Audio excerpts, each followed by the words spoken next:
This audio reading is taken from the book Sermons on Sovereignty by Charles Spurgeon. Our selected sermon is entitled Providence, but the very hairs of your head are all numbered. Matthew chapter 10, verse 30. During this week, my mind has been much directed to the subject of providence, and you will not wonder when I relate a portion of one day's story. I was engaged to preach last Wednesday at Halifax, where there was a heavy snowstorm. Preparations had been made for a congregation of 8,000 persons, and a huge wooden structure had been erected. I considered that owing to the severe weather, few persons could possibly assemble, and I looked forward to the dreary task of addressing an insignificant handful of people in a vast place. However, when I arrived, I found from 5,000 to 8,000 people gathered together to hear the word, and a more substantial-looking place it has not been my lot to see. It certainly was a huge, uncomely building, but nevertheless it seemed well adapted to answer the purpose. We met together in the afternoon and worshipped God, and again in the evening, and we separated to our homes, or rather, we were about to separate, and all this while the kind providence of God was watching over us.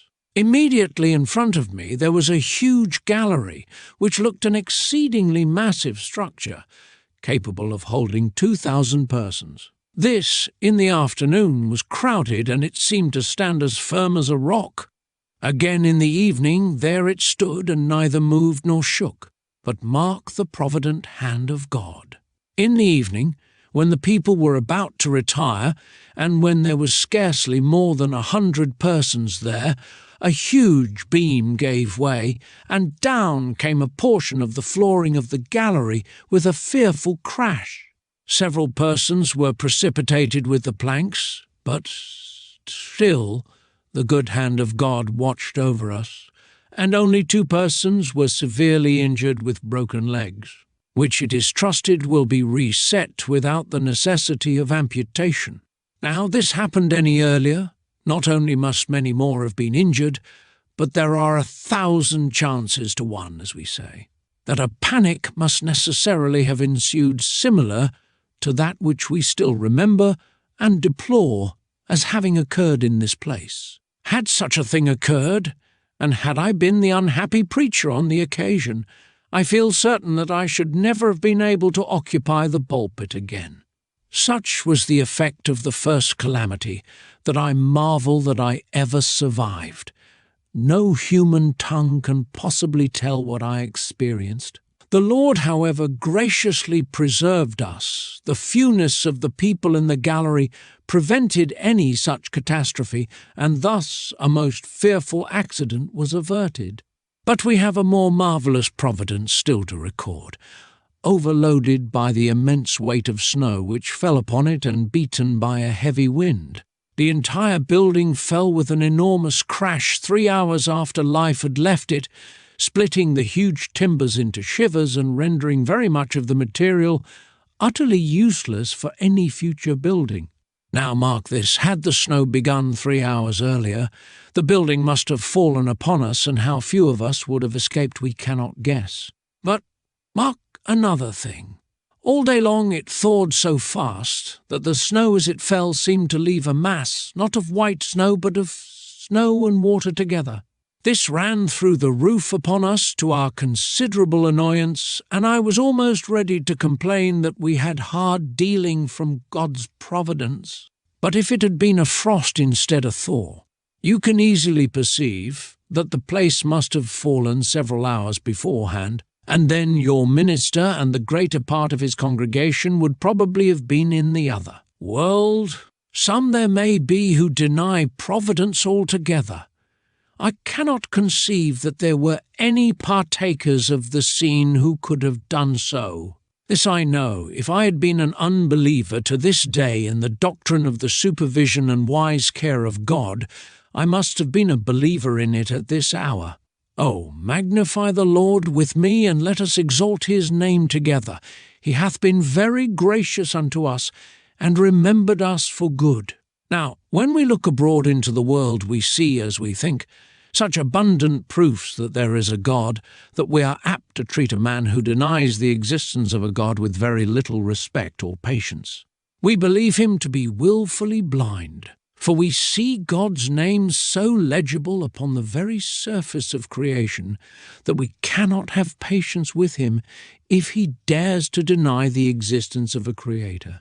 And in the matter of salvation, we have each of us seen in our own salvation positive marks of the Lord's dealings with us, that we are apt to be somewhat censorious and harsh towards any who propound a doctrine which would teach salvation apart from God. And I think we shall be very apt this morning to think hardly of the man who, having seen and heard of such a providence as that which I have just related, could fail to see God's hand. It seems to me that the hand of God in providence is as clear as in creation, and whilst I am sure that if saved at all I must be saved by God, I feel equally certain that every matter which concerns all of us in daily life bears upon itself the evident trace of being the handiwork of Jehovah, our God. We must, if we would be true believers in God and would avoid all atheism, give unto him the kingship in the three kingdoms of creation, grace, and providence. It is in the last, however, that I think we are the most apt to forget him. We may easily see God in creation if we be at all enlightened, and if saved, we cannot avoid confessing that salvation is of the Lord alone. The very way in which we are saved, and the effect of grace in our hearts, always compels us to feel that God is just. But providence is such a checkered thing, and you and I are so prone to misjudge God and to come to rash conclusions concerning his dealings with us, that perhaps this is the greatest stronghold of our natural atheism, a doubt of God's dealings with us in the arrangements of outward affairs. This morning I shall not be able to go deeply into the subject, but very heartily can I enter into it, after being so great a partaker of his wonder-working power. From the text I shall draw 1 or 2 points. First of all, the text says, "The very hairs of our head are all numbered." From this I shall infer the minuteness of providence. Again, inasmuch as it is said of believers that the hairs of their head are all numbered, I shall infer the kind consideration, the generous care which God exercises over Christians. And then, from the text and from our Saviour's reason for uttering these words, I shall draw a practical conclusion of what should be the spirit and temper of the men who believe this truth, that the very hairs of their head are all numbered. First, then, our text very clearly teaches us the minuteness of providence. Every man can see providence in great things. It is very seldom that you find any person denying that when an avalanche falls from the summit of the Alps, the terrible hand of God is there. There are very few men who do not feel that God is present in the whirlwind and in the storm. Most men will acknowledge that the earthquake, the hurricane, the devastation of war, and the ravages of pestilence come from the hand of God.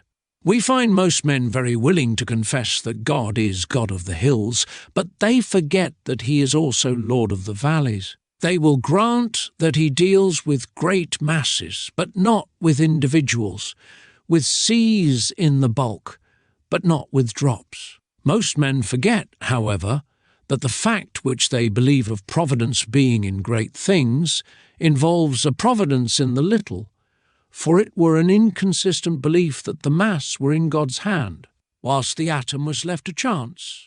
It is indeed a belief that contradicts itself. We must believe all chance or else all God. We must have all ordained and arranged, or else we must have everything left to the wild whirlwind of chance and accident. But I believe that it is in little things that we fail to see God. Therefore, it is to the little things that I call your attention this morning. I believe my text means literally what it says. The very hairs of your head are all numbered. God's wisdom and knowledge are so great that he even knows the number of the hairs upon our head. His providence descends to the minute particles of dust in the summer gale. He numbers the gnats in the sunshine and the fishes in the sea. While it certainly doth control the massive orbs that shine in heaven, it doth not blush to deal with the drop that trickleth from the eye. Now I shall want you to notice how little circumstances of daily life, when we come to put them all together, evidently betray their origin. I will take a scripture history and show how the little events must have been of God, as well as the great results. When Joseph was sent into Egypt by his brethren, in order to provide for them against a day of famine, we all agree with Joseph's declaration, "It was God that sent me hither." But now, if we notice each of the little ways through which this great result was brought to pass, we shall see God in each of them. One day Joseph's brethren are gone out with the sheep. Jacob wants to send to them. Why does he send Joseph? He was his darling son.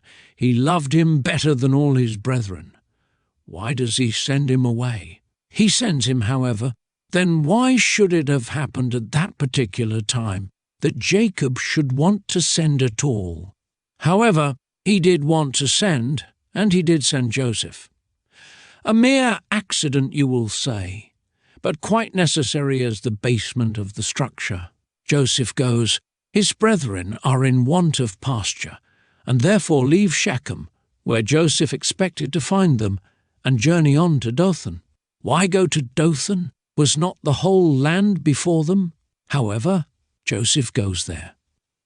He arrives at Dothan just when they are thinking of him and his dreams, and they put him into a pit. As they are about to eat bread, some Ishmaelites came by. Why did they come there at all? Why did they come at that particular time? Why were they going to Egypt? Why might they not have been going any other way? Why was it that the Ishmaelites wanted to buy slaves?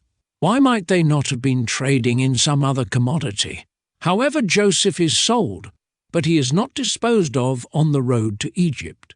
He is taken to the land. Why is it that Potiphar is to buy him? Why is it that Potiphar has a wife at all? Why is it again that Potiphar's wife should be so full of lust? Why should Joseph get into prison? How is it that the baker and the butler should offend their master? All chance, as the world has it, but every link necessary to make the chain. They do both offend their master. They are both put into prison. How is it that they both dream? How is it that Joseph interprets the dreams? How is it that the butler forgets him? Why, just because if he had recollected him it would have spoiled it all.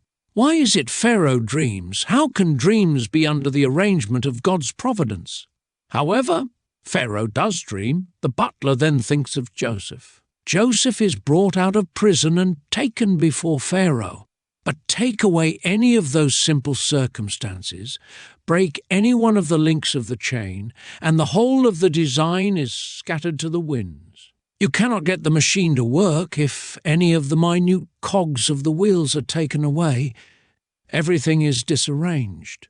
I think it seems very clear to any man who will dissect not only that, but any other history he likes to fix upon, that there must be a God in the little accidents and dealings of daily life, as well as in the great results that tell upon the page of history and are recounted in our songs. God is to be seen in little things. We will now notice in the minutiae of Providence how punctual Providence always is. You will never wonder more at Providence than when you consider how well God keeps time with himself. To return to our history, how is it that the Ishmaelites should come by just at the time? How many thousand chances there were that their journey might have been taken just before? There certainly was no special train to call at that station at that particular time, so that Joseph's brethren might arrange to go and call him. No such thing. And yet, if there had been all this arrangement, it could not have happened better. You know, Reuben intended to fetch Joseph out of the pit half an hour later, and the child was not. God had these Ishmaelites ready. You do not know how he may have sped them on their journey or delayed them, so as to bring them on the spot punctually at the identical moment. To give another instance, there was a poor woman whose son had been raised from the dead by Elisha. She, however, had left her country at the time of famine and had lost her estate. She wanted to get it back. God determined that she should have it. How was it to be done? The king sends for Gehazi, the servant of Elisha, and he talks to him. He tells him one instance about a woman who had had a child raised from the dead. How strange! In comes the woman herself. My lord, this is the woman. She comes to obtain her suit.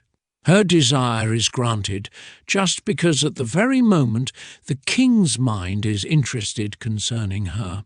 All chance, was it not? Nothing but chance. So fools say, but those who read Bibles and those who have judgment say there is something more than chance in such a coalition of circumstances. It could not be a mere coincidence, as men sometimes say. There must be God here, for it is harder to think that there is not God than that there is. And whilst a belief in God may be said by some to involve a great stretch of faith, the putting him out of such things as this would involve an infinitely greater amount of credulity. No, there was God there. There is another instance that I remember in the New Testament history. Paul goes into the temple, and the Jews rush upon him in a moment to kill him. They drag him out of the temple, and the doors are shut against him. They are just in the very act of killing him, and what is to become of poor Paul's life? 5 minutes longer and Paul will be dead, when up comes the chief captain and delivers him. How was it that the chief captain knew of it? Very probably some young man of the crowd who knew Paul and loved him ran to tell him. But why was it that the chief captain was at home? How was it that the ruler was able to come on a moment's emergency? How was it that he did come at all? It was only just a Hebrew, a man that was good for nothing, being killed. How was it that he came, and when he came the streets were full? There was a mob about Jerusalem. How did he come to the right street? How did he come at the exact nick of time? Say, it is all chance. I laugh at you. It is providence. If there be anything in the world that is plain to any man that thinks, it is plain that God overrules all mortal things and manages our mean affairs. But mark that the running of the youth and his arrival at the precise time and the coming of the chief governor at the precise time just proved the punctuality of divine providence. And if God has a design that a thing shall happen at 12, if you have appointed it for 11, it shall not happen till 12. And if he means it to be delayed till 1, it is in vain that you propose any earlier or any later. God's punctuality and providence is always sure and very often apparent. Nor is it only in the minutes of time that we get an idea of the minuteness of providence, but it is in the use of little things. A sparrow has turned the fate of an empire. You remember the old story of Muhammad flying from his pursuers. He enters a cave and a sparrow chirps at the entrance and flies away as the pursuers pass. Oh, say they, there is no fear that Muhammad is there, otherwise the bird would have gone a long while ago, and the impostor's life is saved by a sparrow. We think, perhaps, that God directs the motions of the Leviathan and guides him in the sea when he makes the deep to be hoary.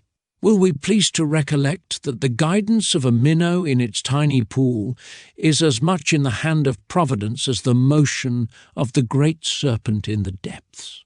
You see the birds congregate in the autumn, ready for their flight across the purple sea. They fly hither and thither in strange confusion. The believer in providence holds that the wing of every bird has stamped upon it the place where it shall fly, and fly with never each vagaries of its own wild will. It cannot diverge so much as the millionth part of an inch from its predestinated track. It may whirl about, above, beneath, east, west, north, south, wherever it pleases still, it is all according to the providential hand of God. And although we see it not, it may be that if that swallow did not take the precise track which it does take, something a little greater might be effected thereby, and again, something a little greater still might be effected, until at last a great thing would be involved in a little. Blessed is that man who seeth God in trifles. It is there that it is the hardest to see him, but he who believes that God is there may go from the little providence up to the God of providence. Rest assured, when the fish in the sea take their migration, they have a captain and a leader, as well as the stars, for he who marshals the stars in their courses and guides the planets in their march, is the master of the fly, and wings the bat, and guides the minnow, and doth not despise the tiniest of his creatures. You say there is predestination to the path of the earth. You believe that in the shining of the sun there is the ordinance of God. There is as much his ordinance in the creeping of an insect, or in the glimmering of a glowworm in the darkness. In nothing is there chance, but in everything there is a God. All things live and move in him and have their being, nor could they live or move otherwise, for God hath so ordained them. I hear one say, "Well, sir, you seem to be a fatalist." No, far from it. There is just this difference between fate and providence. Fate is blind, providence has eyes. Fate is blind. A thing that must be, it is just a bow shot from an arrow, that must fly onward, but hath no target. Not so Providence. Providence is full of eyes. There is a design in everything and an end to be answered. All things are working together and working together for good. They are not done because they must be done, but they are done because there is some reason for it. It is not only that the thing is because it must be, but the thing is because it is right. It should be. God hath not arbitrarily marked out the world's history. He had an eye to the great architecture of perfection, when he marked all the aisles of history and placed all the pillars of events in the building of time. There is another thing that we have to recollect also, which will strike us perhaps more than the smallness of things. The minuteness of providence may be seen in the fact that even the thoughts of men are under God's hand. Now, thoughts are things which generally escape our attention when we speak of providence. But how much may depend upon a thought? Oftentimes a monarch has had a thought which has cost a nation many a bloody battle. Sometimes a good man has had a thought which has been the means of rescuing multitudes from hell and bearing thousands safely to heaven. Beyond a doubt, every imagination, every passing thought, every conception that is only born to die is under the hand of God. And in turning over the page of history, you will often be struck when you see how great a thing has been brought about by an idle word. Depend upon it, then, that the will of man, the thought of man, the desire of man, that every purpose of man is immediately under the hand of God. Take an instance. Jesus Christ is to be born at Bethlehem. His mother is living at Nazareth. He will be born there to a dead certainty. No, not so. Caesar takes a whim into his head. All the world shall be taxed, and he will have all of them go to their own city. What necessity for that? Stupid idea of Caesar's. If he had had a parliament, they would have voted against him. They would have said, "Why make all the people go to their own peculiar city to the census?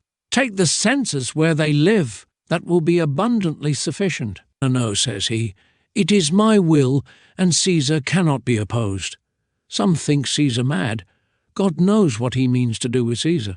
Mary, great with child, must take a laborious journey to Bethlehem, and there is her child born in a manger. We should not have had the prophecy fulfilled that Christ should be born at Bethlehem, and our very faith in the Messiah might have been shaken if it had not been for that whim of Caesar's, so that even the will of man, the tyranny, the despotism of the tyrant, is in the hand of God, and he turneth it whithersoever he pleaseth, to work his own will. Gathering up all our heads into one short statement, it is our firm belief that he who wings an angel guides a sparrow. We believe that he who supports the dignity of his throne amidst the splendors of heaven maintains it also in the depths of the dark sea. We believe that there is nothing above, beneath, around. which is not according to the determination of his own counsel and will, and while we are not fatalists, we do most truly and sternly hold the doctrine that God hath decreed all things whatsoever that come to pass, and that he overruleth all these things for his own glory and good, so that with Martin Luther we can say, he everywhere hath sway, and all things serve his might, his every act pure blessing is, his path unsullied light. The second point is the kind consideration of God in taking care of his people. In reading the text I thought, there is better care taken of me than I can take care of myself. You all take care of yourselves to some extent, but which of you ever took so much care of himself as to count the hairs of his head? But God will not only protect our limbs, but even the excrescence of hair is to be seen after. And how much this excels all the care of our tenderest friends. Look at the mother, how careful she is. If her child has a little cough, she notices it. The slightest weakness is sure to be observed. She has watched all its motions anxiously, to see whether it walked right, whether all its limbs were bound, and whether it had the use of all its powers in perfection. But she has never thought of numbering the hairs of her child's head, and the absence of one or two of them would give her no great concern. But our God is more careful of us, even than a mother with her child, so careful that he numbers the hairs of our head. How safe are we then beneath the hand of God? However, leaving the figure, let us again notice the kind, guardian care which God exerts over his people in the way of providence. I have often been struck with the providence of God in keeping his people alive before they were converted. How many are there here who would have been in hell at this hour if some special providence had not kept them alive till the time of their conversion? I remember mentioning this in company, and almost every person in the room had some half miracle to tell concerning his own deliverance before conversion. One gentleman, I remember, was a sporting man who afterwards became an eminent Christian. He told me that a little time before his conversion he was shooting, and his gun burst in 4 pieces, which stood upright in the earth as near as possible in the exact form of a square, having been driven nearly a foot into the ground, while he stood there unharmed and quite safe, having scarcely felt the shock. I was noticing in Hervey's works one day a very pretty thought on this subject. He says, 2 persons who had been hunting together in the day slept together the following night. One of them was renewing the pursuit in his dream, and having run the whole circle of the chase, came at last to the fall of the stag. Upon this he cries out with a determined ardour, "I'll kill him! I'll kill him!" and immediately feels for the knife which he carried in his pocket. His companion, happening to awake and observing what passed, leaped from the bed. Being secure from danger, and the moon shining in the room, he stood to view the event when, to his inexpressible surprise, the infatuated sportsman gave several deadly stabs in the very place where a moment before the throat and the life of his friend lay. This I mention as a proof that nothing hinders us, even from being assassins of others or murderers of ourselves, amidst the mad sallies of sleep, only the preventing care of our Heavenly Father. How wonderful the providence of God with regard to Christian people in keeping them out of temptation. I've often noticed this fact, and if believe you are able to confirm it, that there are times when, if a temptation should come, you would be overtaken by it, but the temptation does not come. And at other times, when the temptation comes, you have supernatural strength to resist it. Yes, the best Christian in the world will tell you that such is still the strength of his lust, that there are moments when if the object were presented to him, he would certainly fall into the commission of a foul sin, but then the object is not there, or there is no opportunity of committing the sin.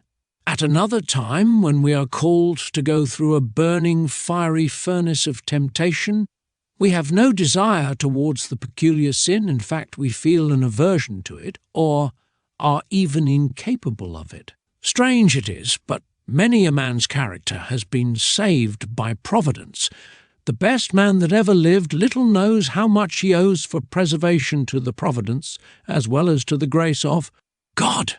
How marvellously, too, has Providence arranged all our places. I cannot but recur to my own personal history, for, after all, we are obliged to speak more of what we know of ourselves as matters of fact than of others. I shall always regard the fact of my being here today as a remarkable instance of Providence. I should not have occupied this hall, probably, and been blessed of God in preaching to multitudes if it had not been for what I considered an untoward accident. I should have been at this time studying in college instead of preaching here, but for a singular circumstance which happened. I had agreed to go to college. The tutor had come to see me, and I went to see him at the house of a mutual friend. I was shown by the servant into one drawing-room in the house. He was shown into another. He sat and waited for me 2 hours. I sat and waited for him 2 hours. He could wait no longer, and went away thinking I had not treated him well. I went away and thought that he had not treated me well. As I went away, this text came into my mind: "Seekest thou great things for thyself? Seek them not." So I wrote to say that I must positively decline. I was happy enough amongst my own country people and got on very well in preaching, and I did not care to go to college. I have now had 4 years of labour, but speaking after the manner of men, those who have been saved during that time would not have been saved, by my instrumentality at any rate, if it had not been for the remarkable Providence turning the whole tenor of my thoughts and putting things into a new track. You have often had strange accidents like that. When you have resolved to do a thing, you could not do it anyhow. It was quite impossible. God turned you another way and proved that Providence is indeed the master of all human events. And how good, too, has God been in Providence to some of you, in providing your daily bread. It is remarkable how a little poverty makes a person believe in Providence, especially if he is helped through it. If a person has to live from hand to mouth when day by day the manna falls, he begins to think there is a providence then. The gentleman who sows his broad acres, reaps his wheat, and puts it into his barn or takes his regular income, gets on so nicely that he can do without Providence. He does not care a bit about it. The rents of his houses all come in, and his money in the 3% is quite safe. What does he want with Providence? But the poor man who has to work at day labour and sometimes runs very short, and just then happens to meet with somebody who gives him precisely what he wants, he exclaims, "Well, I know there is a providence. I cannot help believing it. These things could not have come by chance." And now, in conclusion, brethren and sisters, if these things be so, if the hairs of our head are all numbered, and if Providence provides for his people all things necessary for this life and godliness, and arranges everything with infinite and unerring wisdom, what manner of persons ought we to be? In the first place, we ought to be a bold race of people. What have we to fear? Another man looks up, and if he sees a lightning flash, he trembles at its mysterious power. We believe it has its predestined path. We may stand and contemplate it. Although we would not presumptuously expose ourselves to it, yet can we confide in our God in the midst of the storm. We are out at sea. The waves are dashing against the ship. She reels to and fro. Other men shake.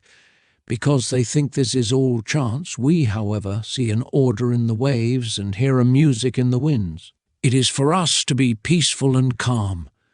To other men, the tempest is a fearful thing. We believe that the tempest is in the hand of God. Why should we shake? Why should we quiver? In all convulsions of the world, in all temporal distress and danger, it is for us to stand calm and collected, looking boldly on.